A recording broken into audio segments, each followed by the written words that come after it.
के बीच ये उमड़ी भीड़ कैसे संतों और उनके ड्राइवर को पीट पीट कर मार सकती है। संतों की हत्या हो जाती है, सत्ता लंबे समय तक चुप रहती है। मजहब का चश्मा लगाए वो असहिष्णुता गैंग भी खामोश रहता है, जो अक्सर ऐसी घटनाओं पर जब दूसरे समुदाय के लोग मारे जाते हैं तो जाग जाता है। 6 बजे के 6 बड़ा सवाल यही है कि संतों की हत्या पर सेक्युलर वर्सेस कम्युनल क्यों। कई खास मेहमान हमारे साथ, शाहनवाज हुसैन हमारे साथ हैं बीजेपी का पक्ष रखने के लिए, सुनीत चोपड़ा लेफ्ट का पक्ष रखने के लिए हमारे साथ, चिंटू शेख अध्यक्ष हैं शिव व्यापारी सेना के, और साथ ही हमारे साथ स्वामी प्रज्ञानंद जी हैं, महामंडलेश्वर है। आप सभी का बहुत बहुत स्वागत है। मैं 1-1 मिनट दूंगी और आप सभी गेस्ट से मेरी अपील कि आप उस सवाल का 1-1 मिनट में जवाब दें, इसके लिए बाकायदा काउंटर में चलाऊंगी। लेकिन उससे पहले कुछ रिपोर्ट्स में आपको दिखाना चाहती हूं क्यों हम कह रहे हैं कि इस देश में भगवा से लोगों को डर लगता है, भगवा को बदनाम करने की साजिश रची जाती है। थीव्स, मेरे हाथ में 5 रिपोर्ट्स हैं, 5 रिपोर्ट्स। इन सारे रिपोर्ट्स में इन 3 लोगों को थीव्स बुलाया गया है। गांव वालों ने चोर समझकर 3 लोगों को कार से निकाला और पीट पीट कर मार डाला। यह बताने के लिए काफी कि भगवा को बदनाम करने का कितना बड़ा षड्यंत्र यह है। शाहनवाज हुसैन साहब 1 मिनट में सर, भगवा है इसीलिए संभल के, भगवा है इसीलिए मौन है। देखिए, लिंचिंग है हिंदुस्तान के दामन पर बहुत बड़ा दाग है। जिस तरह 2 संत जा रहे थे उनको जिस तरह से मारा गया और पुलिस की मौजूदगी में मारा गया, बड़ी बेरहमी से मारा गया। वो पुलिस के पास अपने जान बचाने की गुहार करते रहे, लेकिन वो जो इलाका है वो पूरी तरह कम्युनिस्टों का गढ़ है। और आज जो लोग मोमबत्ती जलाते थे लिंचिंग पर, वो सब खामोश हैं। अगर एक संत, एक भगवाधारी जिस पे ऊपर झूठा इल्जाम करके उसकी हत्या कर दी जाए, इससे बड़ा कोई दुर्भाग्य नहीं हो सकता। उनका कोई कसूर नहीं था, वो अपने आश्रम जा रहे थे, लेकिन उनको जिस तरह घेर के मारा गया, इस पर भारत सरकार ने सख्त स्टैंड लिया है। हमारे गृह मंत्री जी ने उद्धव ठाकरे जी से बात किया है। जो लोग जिम्मेदार हैं उन पर कार्रवाई होनी चाहिए, और जो लोग पूरे हिंदुस्तान को बदनाम करते थे, लिंचिस्तान कह देते थे, पूरे दुनिया के अंदर भारत की छवि खराब करते थे, ऐसे लोग आज खामोश क्यों हैं? यही सवाल पूछ रही हूँ सर मैं, यही सवाल पूछ रही हूँ। हमारे दर्शक भी लगातार हैशटैग संतों के साथ देश, जी हाँ, ये भगवा के लिए इंसाफ की लड़ाई है। हैशटैग संतों के साथ देश, लगातार हमें आपके कमेंट्स मिल रहे हैं। इसी तरह से आप अपनी प्रतिक्रिया हम तक पहुंचाते रहिए। सुनीत चोपड़ा जी, मजहब देखकर सर, मजहब देखकर मॉब लिंचिंग पर टिप्पणी की जाएगी सर? 90 घंटे से ज्यादा वक्त बीत गया। मैंने आपका कहाँ है आपके एमएलए साहब? सर 1 मिनट का वक्त दे रही हूँ, सारे सवालों का जवाब दे दीजिएगा। आपके एमएलए कहाँ है? कहाँ है आपके एमएलए? इसका कोई लिंक नहीं है राजनीति से। मैं आपको बताता हूं, 3 चीजें हैं, मैंने सारा स्टडी किया है। ऐसे ही मर्डर्स हुए थे एक और नियर बाय एरिया में 2018 में। अब इसमें 3 चीजें हैं। एक है कि इस देश में असमानता इतनी हो गई है कि गरीब आदमी अब अपने आप को किसी भी तरह से बचाना चाहता है। विजिलेंटे ग्रुप का एक्शन था ये कौन थे विजिलेंटे, आपको पता करना पड़ेगा। दूसरी चीज है, लोगों में इनसिक्योरिटी है, वो समझते हैं कि आज के हालात में हमारे बच्चे भी बचेंगे नहीं। तीसरी चीज है पुलिस इनएक्शन। वही इनएक्शन हमने दिल्ली राइट में देखा था, वही इलेक्शन हम यहां देख रहे हैं। तो इसमें कम से कम 3 में से 2 चीजें दिल्ली की राइट में भी और सर आप बड़े अच्छे से पॉलिटिक्स कर लेते हैं सर। कोई मामला थोड़ी देर पहले आप कह रहे थे सियासत नहीं करते हैं, अब आप खुद ही सियासत ले आए। इसमें आपको दिल्ली तो याद आ गया, पर आपके लिए, इन संतों के लिए, इन साधुओं के लिए 2 लफ्ज नहीं निकले सर। सुनीत चोपड़ा जी सर, आपके लिए मुंह से 2 लफ्ज नहीं निकले इन साधुओं पर हुए हमले के लिए। भगवा था, भगवाधारी थे, इसलिए दिक्कत है। भगवा है इसीलिए है सर। आपको दिल्ली याद आ जाता है, इसीलिए आप सेक्युलर वर्सेस कम्युनल करने आ जाते हैं।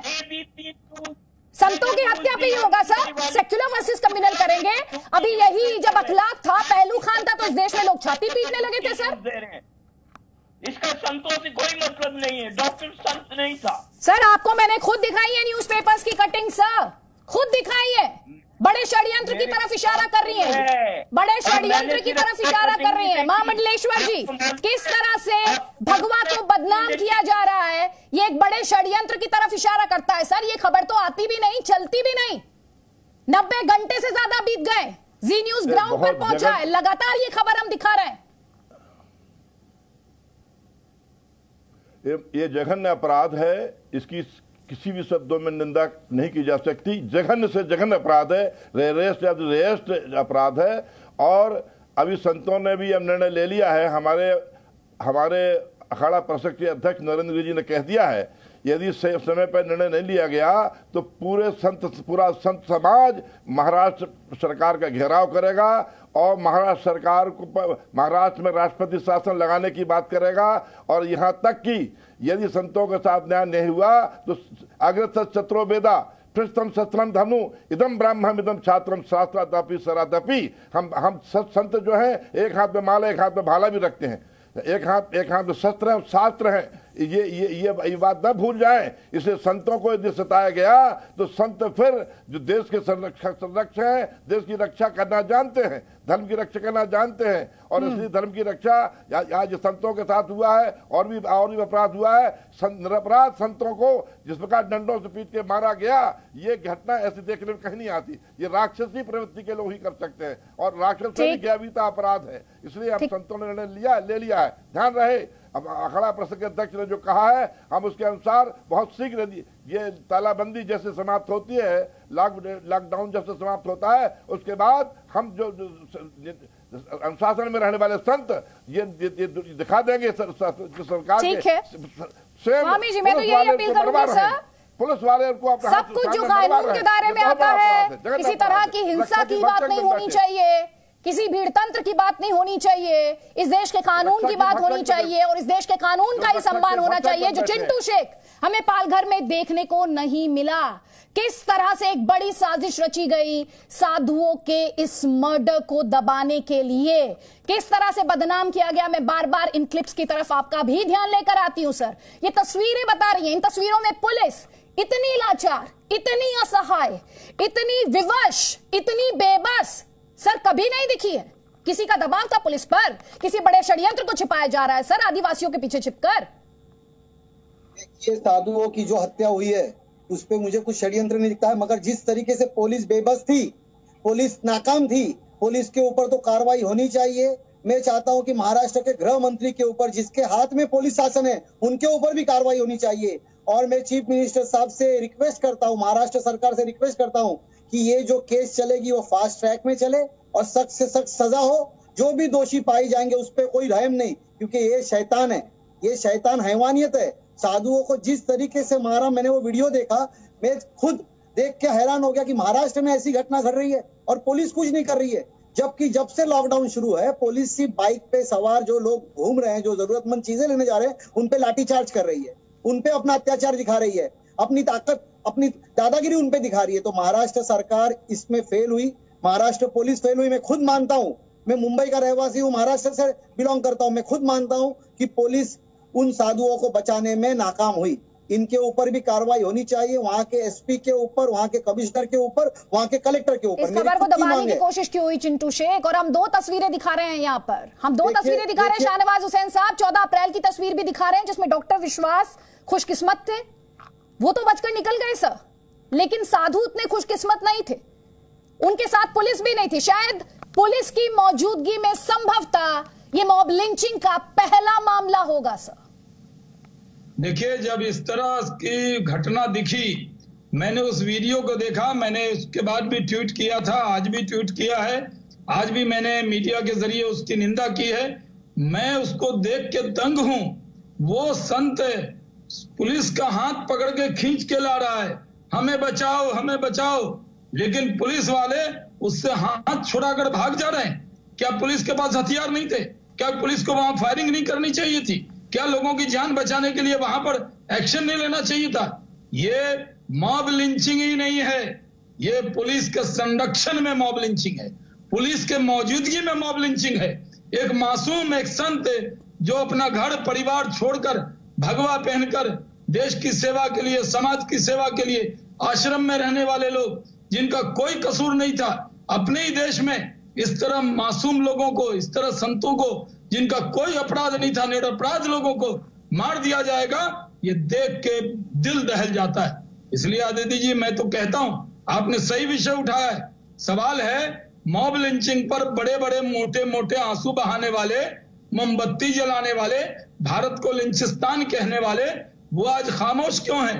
और इसको एक घटना मत मानिए, ये बहुत बड़ी साजिश के तहत संत समाज का अपमान करने के लिए किया गया है। जी, और इसीलिए शाहनवाज हुसैन साहब, मैं बार-बार यही बात हम कर रहे हैं। देखिए, मैं 3 ही बातें यहाँ पर उठाई मैंने, यही बात उठाई कि संतों की हत्या पर सेक्युलर वर्सेस कम्युनल को, संतों की छवि बिगाड़ने का ये बड़ा षड्यंत्र। सर, मैं महामंडलेश्वर जी को लेकर आना चाहती हूँ।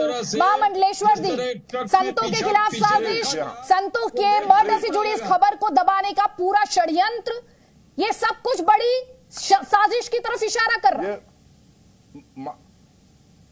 ये महाषड्यंत्र है, महासाजिश है, संतों के साथ एक घोर अपराध है, निंदनीय। अब इसकी किन्हीं शब्दों में निंदा नहीं की जा सकती है। सबसे पहले इसकी जिम्मेदारी सरकार को अपने हाथ में लेना चाहिए।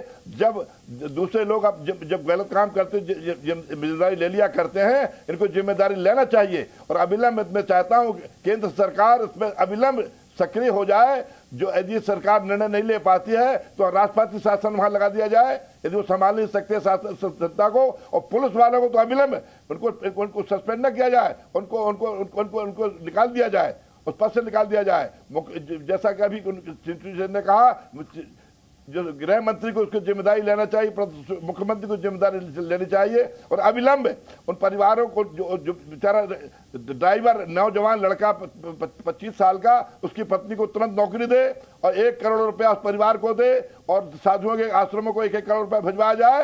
ये तो कोई बड़ी बात नहीं, मगर इस अपराध की जो भी सजा दी जाए कम से कम है। सरकार इस जिम्मेदारी को स्वीकार करे, अन्यथा सरकार नहीं चला सकते हैं तो सरकार केंद्र सरकार के सामने सरेंडर कर दे कि हम नहीं चला पाएंगे, आप अपना केंद्र शासन, अपना राष्ट्रपति शासन यहाँ लागू कर दें। ठीक, इसका दूसरा कोई विकल्प नजर नहीं आ रहा। ठीक है, इस पर मैं शाहनवाज हुसैन साहब आपका कमेंट लूंगी। मैं सर इस पर मैं आपका कमेंट लूंगी। उन्होंने अपनी मांगों की एक लिस्ट रखी है, लेकिन उससे पहले सुनील चोपड़ा जी, सर आपने ये वीडियो देखा है, इस वीडियो को देखकर कोई भी सिहर उठेगा सर, किसी को भी गुस्सा आएगा, खाकी पर जो भरोसा है वो टूटता है इस वीडियो में। लेकिन एक और अहम बात, जिस तरह की बांग्ला बोली जा रही है, सर सवाल तो सुन लीजिए। सर मैं जानती हूँ आपको सवाल चुभते हैं, जी न्यूज पर सवाल चुभते हैं, आपको सुन लीजिए मेरा सवाल। ये जो बांग्ला बोली जा रही है, ये तो एक बड़ी षड्यंत्र की तरफ इशारा कर रही है, साजिश है तो बड़ी। आदिवासियों को लेकर तो एक तरह का नैरेटिव सेट करने की कोशिश हो रही है। दिल्ली राइट में साजिश नहीं थी, बताइए। सर मैं आपसे पालघर मॉब लिंचिंग पर बात कर रही हूँ, तथ्यों पर बात कर रही हूँ, आपसे अपील कर रही हूँ, आप भी मुझसे तथ्यों पर बात करें और विषय को घुमाए नहीं। ये साजिश की बात नहीं है। हमारे देश में असमानता इतनी हो गई है, गरीब आदमी डरता है और कोई भी अफवाह में उसे बांध के और ये काम करवा देता है। सर आप किस तरह की बातें कर रहे हैं? आप भगवा पर बोलने से डर लग रहा है आपको? मरने वाले साधु थे इसलिए डर लग रहा है आपको? मरने वाला अखलाक पहलू खान या कोई और नहीं था उस समुदाय विशेष का, इसलिए डर लग रहा है आपको? 1 जुलाई को 5 आदिवासी मारे गए थे, मैं उनके नाम आपको दे सकता हूं। मैं आपसे जिस घटना पर बात कर रही हूं आप उस पर बात करेंगे सर या नहीं करेंगे? क्योंकि उसमें भगवा है, क्योंकि उसमें साधुओं की बात कर रही हूं मैं आपसे, और आप सिलेक्टिव सोच रखते हैं इसलिए बात नहीं करेंगे आप। मेरा ये कहना है ये चीज फडणवीस के टाइम में इससे ज्यादा हुई है, तो क्या बोलेगी बीजेपी? ठीक है शाहनवाज हुसैन साहब, पहली बात तो ये है कि जो यहाँ संत ने एक बात कही है कि जो ड्राइवर है उनके परिवार के लोग, उनकी पूरी चिंता सरकार को करनी चाहिए, मुआवजा देना चाहिए, वो जरूर बात करेंगे। दूसरी बात यह है कि गृह मंत्री अमित शाह जी ने सीधे उद्धव ठाकरे जी को फोन किया और इस घटना पर तीखी प्रतिक्रिया दी है, उनसे बातचीत की है। चौथी बात ये, तीसरी बात ये है कि ये सुनील चोपड़ा जी कभी दिल्ली की राइट, सवाल आदित्य जी आप पूछती कुछ है, जवाब ये कुछ और देते हैं। ये लोग सोच के हैं, ये लाल झंडा वाला, लाल झंडा जो है ये लोगों के खून का रंग है, ये नक्सल सोच के लोग हैं, ये मासूम लोगों की हत्या कर देते हैं, ये जंगल के अंदर भी और यहाँ पर भी नक्सलियों का और कम्युनिस्टों का गढ़ है। इन लोगों ने जिस तरह भगवा रंग से इनको नफरत है, और अगर एक भगवा रंग में एक साधु संत वहां से गुजर रहा है तो योजनाबद्ध तरीके से इसकी पूरी जांच करानी चाहिए। इसके पीछे सिर्फ गांव के लोग नहीं हैं, सिर्फ आदिवासी वहां पर नाम लेने से नहीं होगा, इसके पीछे बहुत बड़ी साजिश है और संत समाज को अपमानित करने के लिए, उनको डराने के लिए इस तरह की हत्या की गई है। ये देश कभी स्वीकार नहीं करेगा। ठीक, और इसीलिए हम कह रहे हैं भगवा मांगे इंसाफ। सुनील चोपड़ा जी दीजिए काउंटर सर, काउंटर दीजिए प्लीज, मुद्दे पर रहिएगा। बीजेपी के राज में वो कह रहे हैं आपसे ये लेफ्ट का गढ़ है, लेफ्ट का गढ़ है, सुनियोजित साजिश है। तो नहीं है, लेफ्ट के बहुत गए हैं वहां।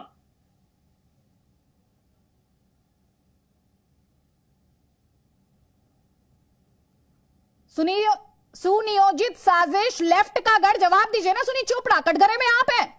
मेरा ये कहना है लेफ्ट का गढ़ नहीं है, ये संत अलग रास्ते से चल रहे थे। मैं जानना चाहता हूं। नहीं सर, वहां पर एमएलए किस पार्टी के हैं सर, आप ही बता दीजिए। चलिए आप मुझे बताइए कौन सी पार्टी के एमएलए वहां पर? ये दहाड़ू विधानसभा है आपके हिसाब से कि नहीं है?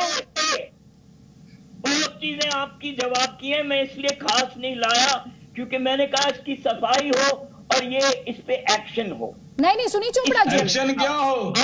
इसके पीछे एक्शन सिर्फ बोलने से होगा, चैन से नहीं हम लोग बैठने वाले। जिस तरह संतों की हत्या की आपने क्या एक्शन किया था जब 2018 में यही हुआ था, बताइए कहां पे हुआ था? आप लोग तो लाल झंडा लेके नक्सली लोग हैं। अर्बन नक्सल की बहुत बड़ी साजिश है। इसी इलाके में गौतम नौलखा का भी पूरा बेल्ट यही माना जाता है। गौतम नौलखा भी इसी एरिया में एक्टिव रहते हैं। ये जो अर्बन नक्सल है, ये नक्सली हैं, ये कम्युनिस्ट पार्टी के लोग हैं। इन्होंने क्यों उकसाया? आप साधुओं के खिलाफ, संतों के खिलाफ लोगों को उकसाने का काम करेंगे। वैचारिक लड़ाई आप हार गए तो हथियार उठाकर लोगों की हत्या करवाएंगे।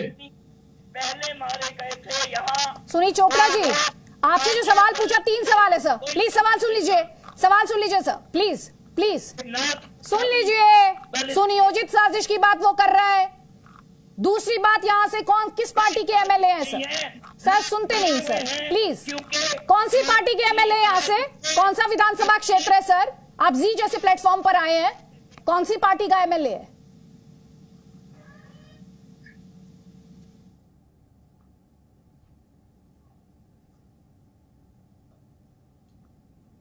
सुनील चोपड़ा जी, आवाज नहीं जा रही क्या अब आपको मेरी?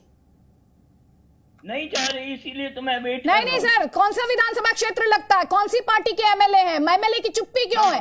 दीजिए ना उस पर जवाब। कोई जवाबदेही होती है एमएलए की कि नहीं होती है? बताइए क्या प्रश्न पूछिए, मैं खुशी से दूंगा जवाब। मेरे पास सब आंकड़े पड़े हुए। चलिए, आपके पास जवाब नहीं बचता है सर। जब भगवा पर सवाल हो, जब आपकी अकाउंटेबिलिटी पर सवाल हो, जब रक्त चरित्र पर सवाल हो लेफ्ट के, तब आपके पास जवाब नहीं होता है। कोई बात नहीं। महामंडलेश्वर जी, आप सिलसिलेवार तरीके से देखिए। पहले इस खबर को दबाया जाता है, जी न्यूज जैसा चैनल ग्राउंड पर जाता है। आज भी हम भगवा के लिए इंसाफ की बात कर रहे हैं।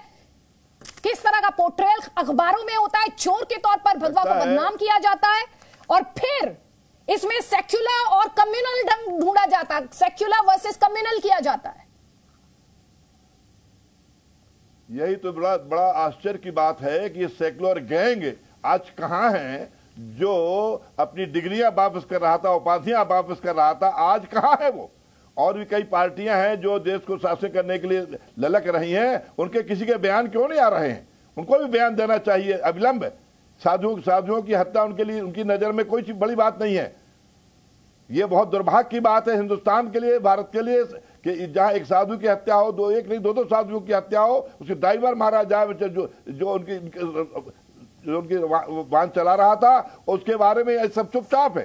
तो मैं यही चाहूंगा सरकार अविलंब निर्णय ले, अन्यथा हमारे अखाड़ा परिषद के अध्यक्ष नरेंद्र गिरी जी महाराज ने जो कहा है कि हम अविलंब जैसी लॉकडाउन समाप्त हो, तालाबंदी समाप्त होती है, हम कुछ करेंगे महाराष्ट्र सरकार के लिए और अब करने के लिए। और अब अविलंब, जैसा मैंने पहले कहा, अब जो चला गया उसकी माँ देखिए, विधवा, जिसका बेटा चला गया जवान, उसकी माँ बोल नहीं पा रही है, उसकी पत्नी भी कुछ नहीं कह पा रही है। उसको अविलंब सरकारी नौकरी दी जाए, 1 करोड़ उसके परिवार को दिया जाए। साधु संत जो मारे गए हैं उनके आश्रमों को 1-1 करोड़ रुपया दिया जाए, अविलंब सहायता। और उसके बाद निर्णय लिया जाए, जिन पुलिस वालों ने मरवाया है उनको सरकारी नौकरी से हटा दिया जाए। उनको केवल सस्पेंड करने से काम नहीं चलेगा। ये बहुत बड़ा जघन्य अपराध है। इस अपराध 20 सेकंड में वीडियो में बांग्ला जी, सुनी जी। जा सकती है, जो एक खास तरह की बांग्ला है, वो एक षड्यंत्र की तरफ इशारा करती है। खबर को दबाने की पूरी की कोशिश की जाती है, साधुओं को कैसे बदनाम किया जाता है, एक नैरेटिव सेट किया जाता है कि आदिवासियों ने मार दिया, जैसे कि आदिवासियों को लाइसेंस टू किलो। तो खबर को क्योंकि देखिए- भगवा है इसलिए भटकाने की हर संभव कोशिश। देखिए, एक तो पहले अदिति जी, मैं जी न्यूज का बहुत शुक्रिया अदा करता हूं कि आपने वो जो 3 मासूम लोग हैं, 2 संत और 1 ड्राइवर, उनके मामले को महाराष्ट्र की सरकार ने और कुछ अर्बन नक्सल ने और इस तरह की जो ब्रिगेड है जो देश को बदनाम करती है, उन सब ने उसको दबाने की कोशिश की, लेकिन जी न्यूज की पहल पर वो बात बाहर आई है। और आज उद्धव ठाकरे को 2 दिन बाद 3 दिन बाद प्रेस कॉन्फ्रेंस करनी पड़ी और वो कह रहे हैं इसको धार्मिक रंग न दें। धार्मिक रंग हम नहीं देते, हम तो ये कहते हैं, देश के प्रधानमंत्री नरेंद्र मोदी जी ने कहा था लिंचिंग हिंदुस्तान पर कलंक है, उन्होंने तो इसके खिलाफ बोला था। हम भी कहते हैं, लेकिन अन्य लिंचिंग पर बहुत बात करने वाले लोग आज घर में खामोश क्यों बैठे हैं, ये सवाल मैं उठाना चाहता हूँ। बिल्कुल, और यही इस सवाल देश जी न्यूज़ भी में उठा रहा है। भारत मेरे के पास हर समय की कमी नागरिक है, का मेरे पास समय की कमी है। हैशटैग संतों के साथ देश। जी हाँ, भगवा के लिए इंसाफ की मांग जी न्यूज कर रहा है। मेरे सहयोगी ग्राउंड पर मौजूद है, पल पल की खबर, लेटेस्ट इंफॉर्मेशन, इस खबर से जुड़े तमाम पहलू आप तक लगातार जी न्यूज पहुंचाता रहेगा। और जाते जाते हमारे एक दर्शक हैं तनय जोशी, थोड़ी देर पहले उनका ये ट्वीट आया, बहुत प्रासंगिक लगा इसलिए उठा रही हूं। उन्होंने लिखा, चाणक्य देख रहा हूं, उसमें एक वाक्य है, भारत को दुर्जनों के खतरे से ज्यादा सज्जनों की निष्क्रियता से खतरा है। जवाब मतलब आप समझ गए होंगे। छोटे से ब्रेक के लिए यहां पर रुक रहे हैं, चल लौटेंगे।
प्रायोजक signature global, making India affordable, stay home stay safe. Sunflame home appliances, Sunflame the clear choice.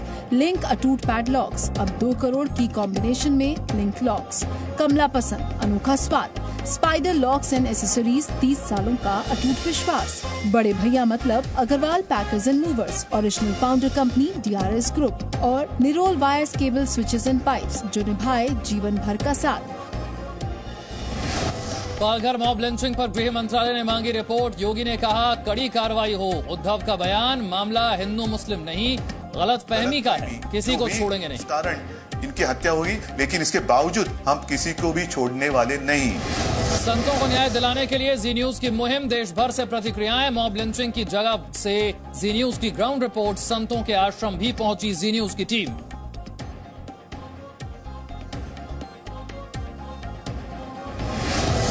Palghar में 14 अप्रैल को भी हुई थी डॉक्टर की हत्या की कोशिश। 200 लोगों की भीड़ ने घेरा था। इसके बावजूद पुलिस के अलर्ट नहीं रहने पर उठे सवाल।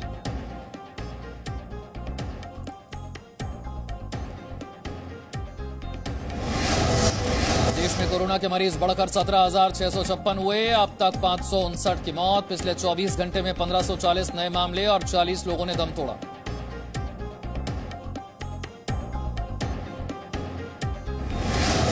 लॉकडाउन से बंधी देश को उम्मीद। 18 राज्यों में घटा कोरोना संक्रमण का डबलिंग रेट। 3.4 की बजाय अब 7.5 दिन हो रहा है दोगुना। 23 राज्यों के 60 जिलों में 2 हफ्ते से नया केस नहीं। गृह मंत्रालय के मुताबिक मुंबई, इंदौर और जयपुर में हालात गंभीर। केंद्र की टीम भेजने पर ममता ने उठाए सवाल। कहा संघीय ढांचे के खिलाफ कदम।